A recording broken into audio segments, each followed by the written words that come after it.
vedo questa figura in mezzo alla strada, le scarpe un po' distanti, le chiavi, gli occhiali, allora abbiamo immaginato che qualcosa di grave sia successo. Un'immagine terribile, quella apparsa davanti agli occhi del vicino di casa di Giannina Tognon, l'85enne investita violentemente da un'auto in via Torino ad Albignasego, proprio davanti casa sua.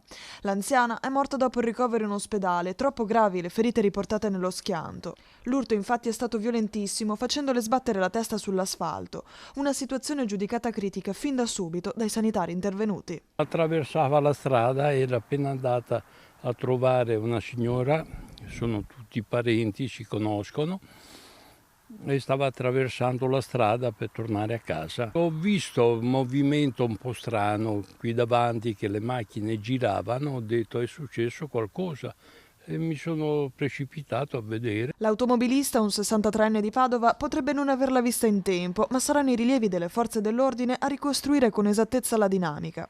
Una tragedia avvenuta in un tratto di strada conosciuto per la sua pericolosità. Qui gli automobilisti sfrecciano nonostante il rilevatore di velocità. Pericolosissimo, sì, perché dopo, come tutti gli automobilisti, anche voi guidate la macchina e dopo una rotonda rallentate e si accelera. Se non si trova un ostacolo nel mezzo delle abitazioni, la gente corre, non gliene frega niente del limitatore di velocità. Del limitatore di velocità che indica la velocità superiore. Difatti noi da dentro la cucina vediamo è sempre rosso quando passano le macchine, mai nessuno rallenta assolutamente.